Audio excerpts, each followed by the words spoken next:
हमारे बॉटनी के lecturer TN. कोल साहब। तो ये हमें थोड़ा बताएंगे। इनको मेरे हिसाब से 15-20 साल हो गए या इससे ज़्यादा यहाँ पर दक्षिण में।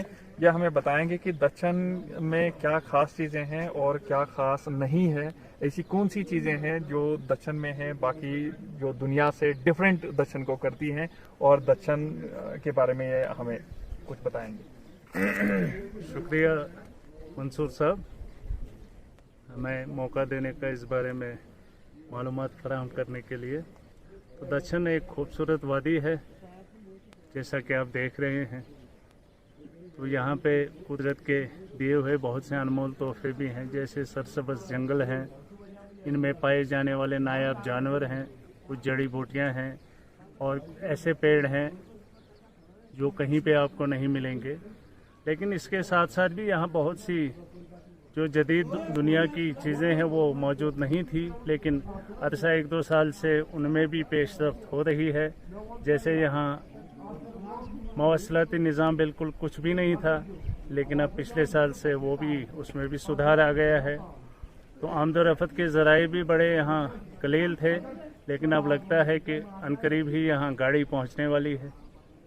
उसके अलावा भी अभी बहुत सी चीज़ें हैं जिनसे ये इलाका बिल्कुल कटा हुआ है, जैसे नए दौर की टेक्नोलॉजी से जुड़ी हुई बड़ी सी चीज़ें हैं। लेकिन उम्मीद करते हैं कि आइंदा आने वाले वक्त में वो चीज़ें भी यहाँ दस्तयाब होंगी। थोड़ी सी दो ये है। लेकिन यहाँ कुछ ऐसी चीज़ें भी थी पहले ज़माने में, मैंने सुना है, तब शायद मैं नहीं यहाँ आया था, कि यहाँ पर जो चावल थे बहुत ज़्यादा निकलते थे और बहुत सारी चीज़ें हैं। कुछ ऐसी चीज़ें आप हमें बताएं कि जो यहाँ आजकल नज़र नहीं आ रही हैं, जो ख़त्म हो गई, और उसके पीछे का रीज़न आप बताएं। हाँ बिल्कुल, जहाँ पे हम खड़े हैं, जिस खेत में, ये किसी वक्त 2000 से पहले यहाँ धान बनती थी। और ये जो मेरे पीछे बिल्कुल जो ये खेत है जनकपुर का, ये बहुत बड़ा एरिया जो है, या ये लोहरना पंचायत का कुछ एरिया है, यहाँ पे बहुत धान बनती थी। और यहाँ की एक ख़ास एक जो वैरायटी थी, यहाँ लाल चावल बनते थे जो आपको कहीं पे नहीं मिलेंगे। लेकिन कुछ सरकारी नज़रअंदाज होने की वजह से या लोगों की अपनी दिलचस्पी में कमी आने की वजह से यहाँ खेतीबाड़ी की तरफ अब कम ध्यान लोग दे रहे हैं।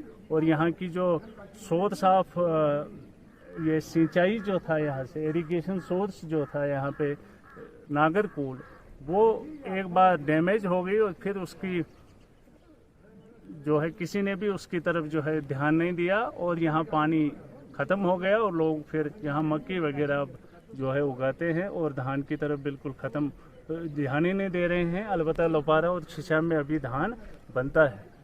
तो आप, जैसा कि हम जानते हैं कि आप मड़वा से ताल्लुक़ रखते हैं, और मड़वा और दक्षिण में ऐसी कौन सी ख़ास चीज़ें हैं जो दक्षिण और मड़वा को आपस में बिल्कुल मुख्तलिफ कर रही है?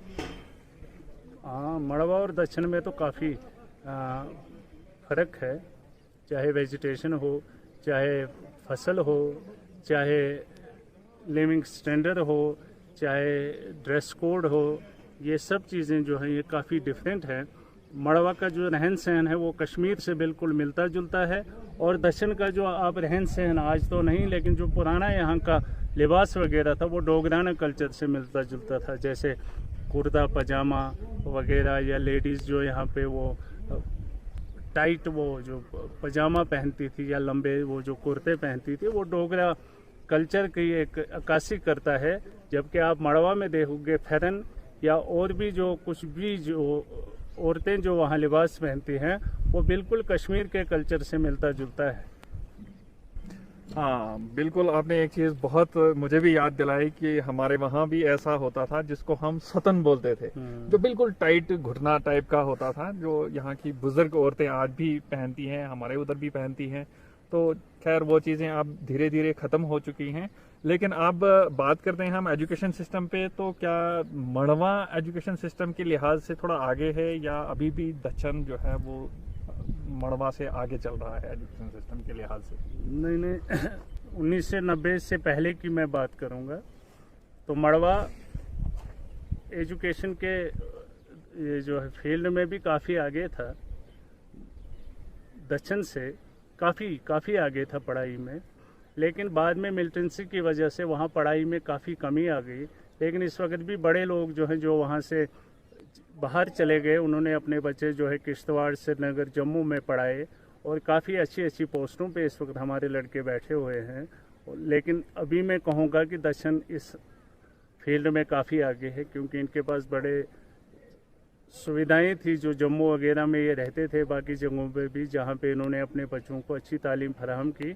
इस वक्त दक्षिण जो है तालीम में मैदान में थोड़ा आगे है, लेकिन उम्मीद करते हैं कि मड़वा के लोग भी जल्दी ही इस मैदान में अपना लोहा मनवाएंगे। मैं एक बात और कहूँ कि जो लोग सिटीज़ में नहीं जा पाते हैं, जो यहीं पे दक्षिण में ही रह रहे हैं, तो उनके बच्चे भी पढ़ रहे हैं धीरे धीरे।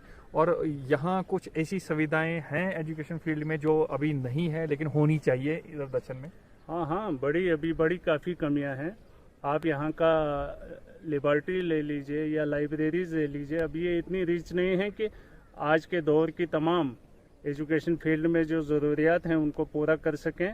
लेकिन मेरी गुजारिश है एडमिनिस्ट्रेशन से या जो भी हेड ऑफ द इंस्टीट्यूशन है कि यहाँ पे इन चीज़ों का जो है खरीद कर बच्चों को ये चीज़ें फराहम करें, ताकि बच्चे जो हैं आज जदीद दौर की तालीमी जो भी फैसिलिटीज़ हैं उनसे लुत्फ़अंदोज़ हो सके और आने वाली ज़िंदगी में वो अपनी तालीम में काफ़ी तरक्की कर सकें। तो बहुत सारी चीज़ें हमने आज यहाँ जानी। हमारे बॉटनी के लेक्चरर त्रिलोकीनाथ कोल जी जो मड़वा से ताल्लुक़ रखते हैं, लेकिन काफ़ी अरसे से यहाँ दक्षिण की इस हायर सेकेंडरी में तैनात हैं और अपना काम यहाँ पर अंजाम दे रहे हैं। तो बहुत बहुत शुक्रिया आपका।